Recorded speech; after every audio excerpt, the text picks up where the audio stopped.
Welcome to Within You, a podcast for seers. I call myself a modern mystic and a spiritual teacher. It's my honor to guide and encourage you on your journey as you take steps towards the calling of your soul. This series is episodes that I have curated from my book. These are lessons in learning to love being human, which I believe is the key to living with harmony within you, not balance like a seesaw where it's back and forth. Because too often we think of life as either or, and it's not. It's both and, which is why I use the word harmony, because everything counts, like in a composition. It's the silence in between the notes and all of the instruments together that develop the harmony. So I encourage you to experience the majority of the 2021 and 2022 episodes as a training program for your soul. During this time in real life, I actually engaged in a sacred pause, an intentional act of making space and giving myself room to grow and evolve after, like most of us, post-COVID, hitting a bit of burnout because I pushed through 2020. I did not allow myself to pause, reflect, look around. I just tried to keep going the same pace with everything in the world being different. I am grateful that I recognized that I was moving through a transition and that I honored it. And from that honoring of pause and sacred space, I have this offering. It emerged from what I call my holy silence. And I'm very grateful. So what I'm going to share with you for the next couple of minutes is what I consider the third, one of three. Doesn't matter what order they're in. Neither of them is more important than the other. They all work together in unity. But I believe that there are three pillars to your spiritual well-being. And this one is relationship. It's no secret that we draw our meaning and our fulfillment from our intimacy with others. But for me, in my journey, and the journey that I talk about in my book, it really was this realization that I had to take a journey inward, that I had to turn towards myself in my seeking, that I was pointing fingers to those outside of me, whatever relationship I was focused on in the moment. It's this cute little thing where you point a finger and then the rest of them are pointing back at you. So on page 31, I talk about the longest journey. I share with you the longest, never-ending journey of my life. So although I began it, I'm still traveling it. I say it was traveling from my head to my heart. And interestingly enough, in the book, I say that I started with years of research because how do we find meaning? We look it up in a dictionary, right? We find somebody else's words that'll give us the answer. But in the decade plus that I've traveled, I've come to know the distinction from a felt, lived experience, the difference between knowledge and knowing. I consider myself lucky to have had a near-death experience and lived this understanding because I feel like it gave me a shortcut and a cheat code to that path that I was on. Too often we look outside of ourselves for meaning, for literally everything. But the truth is really within. And so that's why the first iteration of this podcast way back in 2014 when it finally hit the airwaves, even though I began in 2013, which is a little over 10 years now. The title was Turning Inward because it was the first major realization I had. But in this pillar of spiritual well-being, when I talk about relationship, what I am focused on is that inward, that turning towards yourself with the magic pill, the answer to everything really, which is self-compassion. I started to understand that everything I wanted, that I felt that I needed, that I yearned for, was really just being limited by what I was able to give myself. And so I began to learn how to be on my own side. I hadn't really done that throughout my life. I hadn't been a friend to myself. I was at war with myself most of the time. But becoming just my own friend was the pivot. I had learned that for me, my internal motivation, really the energy and the fuel that came from everything that I achieved, was from anger or my attempt to prove the world wrong. So what I did for others, not for myself. And I don't take back any of those accomplishments because on the outside for the world, they were cool. They garnered what people call respect and success and material things. But at this point in my life, as I was turning 40, my near-death experience helped me to see a better way to travel. And I'll quickly just kind of go over kind of what happened. Even though you have to know that any word that I use in this description is nowhere near what the actual experience was like. It's like telling you what a lemon tastes like without you actually having it in your mouth and experiencing it. But when I was hit by the car physically as I was walking across the street, for a moment, moments, minutes, I don't actually even know how long, my spirit was jolted and I feel like I left my body. And the first thing that happened for me is that I experienced a movie, a ticker tape of love, a remembering this beautiful movie of every interaction of love I had ever had throughout my whole life with anyone and everyone. Every single kind of love, a kindness, a smile. And after having that infusion of love, that re-experiencing of love, what I am calling pain that was in my cells fell like rain. And I actually call it forgiveness, like this forgiveness just like whoosh. And when that forgiveness like hit my cells or whatever it was that I was in that moment, I became like mist, like what I imagine a cloud looks like when it's literally right in front of you, like the fog of the early morning winter here in North Texas. And so I no longer had form, but what I did have was peace, unnameable, pure peace. And so that was cool. Could have been there, done that. And I don't think that there would have been anything wrong with that. But I was shaken back into my body, opened my eyes, and I didn't stay in that space. What I did realize, and I talk about this in different parts of the book or other episodes of the podcast or even on YouTube or wherever, is that the major realization for me as I came back is that I had an opportunity to create. There's a holy creativity, there's a divinity, a holiness in your personal expression and whatever gift you've been given to express that. Everyone has an innate right to call themselves an artist because you are. And there's a quote that I often reference from Mother Teresa, who's now Saint Teresa of Avila, that she was a stubby, eraserless pencil in the hand of God. And that ability to be in form and create is something that came back to with a completely new lens on life. And the experience of that love and forgiveness was just super cool. So what I've attempted to do in the book is find tools and training that you can move through yourself in order to somehow mirror or simulate that. It's my version of learning how to love being human. And so we begin with self-compassion, with your relationship with you. You can do a really quick self-audit right now and ask yourself, what does your inner voice sound like?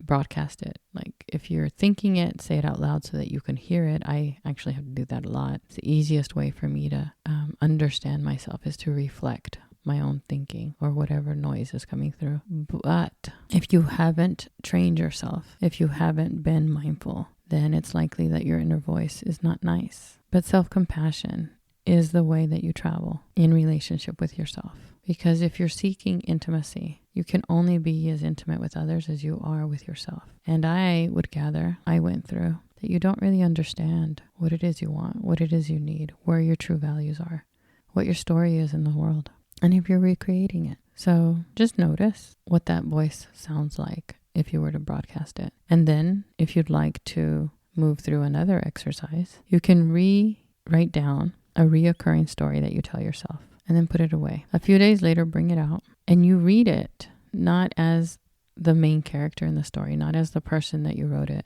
but as a compassionate witness. As you witnessing the story emerging from someone that you admire, that you love, and that you respect. Over the last decade, serving as a compassionate witness witnessing other people's stories, allowing them space to share it and revise it. I just can't even tell you what an important and critical role that is, whether it's outside of you or within you. Ideally, it's both, but there is no one place to start that's better than the other because you're your own best teacher. So writing down your story is just a way for you to see it in more detail, for you to express it, for you to understand what it is. When I was moving through this sort of becoming, the story that I was telling myself is, what am I doing wrong? Why can't I do this? Pointing fingers at the other relationships I had, like I said earlier. That happens way too often, is that because when we open our eyes, we see outside of us. We don't close our eyes long enough to really reflect on what we're trying to tell ourselves. It's just easier to live out our lives looking out at the world and asking it to change, asking them to change, asking it to meet your needs, asking them to meet your needs, instead of doing the great work of honoring and serving your deepest self first. One of the actions that I talk about that this is like, it's like going to the doctor, feeling sick, going to the doctor and asking that doctor to give a prescription to somebody else. But that other person is not in the room. It's just not how it works. And if you continue to pour your attention onto sort of that outside part without that turning inward, without that reflection, my hunch is you'll go through what I went through with this cycle of disappointment over and over and over again, because no one can meet your needs if you don't even know what those needs are. So you can build your connection with the other by first being connected to yourself. And that's why this pillar of spiritual well-being is being in relationship with yourself, focusing on you, because it'll change how you relate to others, because you'll be changed in how you relate to yourself. And I'm not going to whisper in your ear and tell you this will be easy, because it's not. It's a struggle. At least it was a struggle for me. It was especially a struggle for me because as a child, through my conditioning, through my culture, through the lessons that I learned from those around me, I should never come first. The needs of others came before mine. As an oldest, caring for my sisters, and then caring for me. Or even as a mother, they're more important. But if I think about the way that I lived those roles, even nursing my children, they weren't going to be fed and nourished unless I stopped to pause and feed and nourish myself first. So it's kind of like the chicken and the egg, which comes first. For me, I learned that I had to look within, and that the control, the clarity, and the confidence that I was looking for was not going to be found or generated or become from anything outside of me that I couldn't manipulate. And I don't mean manipulate like manipulate. I mean like control. There are variables. There are so many mysteries in this world. And I'm just saying that I learned how to travel the road of life in like a easier way, I guess. By first learning how to keep my own promises, how to building my confidence in myself, gently and slowly. I learned that giving myself compassion was way cooler than moving through the world with guilt and shame. That instead of mistakes that I made triggering all these things, they actually then pointed to me towards what I needed to feel loved, to uncover a deeper sort of layer. And much of what I've been through, I actually learned through raising my children, by them being mirrors. At one point I said to myself, if I can pause, because I love them so much, when they were tiny, shorter than me, drop to my knees and say, are you hungry? Are you hurt? Do you need to be hugged? That I could turn towards myself and do the same thing. So I say you do have the power to change everything within your reach, and that things will be different, but that you have to journey from your head to your heart, from judgment and illusion to love. And that happens with consistent practice over time. The practice you pick up is up to you, but there is no way to break a habit. For me, the best way to break a habit is by building a better one on top of it. So here's something that I didn't really get into over the last 10 years of the podcast. And I hope to emphasize it a lot more in this sort of book series, this curation of learning to love being human, and the mystery and mysticism of what I hope to dive into as we move forward. And that is that for me now, looking back at all of this, this is the good news that the Bible talks about, that I went to Sunday school, that I went to catechism for, that this is the message that Christ gave us. This is the good news. So the word metanoia means a change of mind or heart. And in English, it's translated from Greek, the Greek word, but it's often translated in English to repent. And so if you were to replace the word repent in the Bible with metanoia, change your mind, soften your heart. I believe it's the most important insight of our experience here on earth. And it is a fundamental skill that we need to build. I actually translated learning to love being human into a 40-day experience. First, I made it a journal, and then I turned it into an email-based experience. And just like the hero's journey is made famous by Joseph Campbell, and the saying is, you go out and you bring back a gift from your journey to share. This is one of the gifts that I am bringing back to share with you.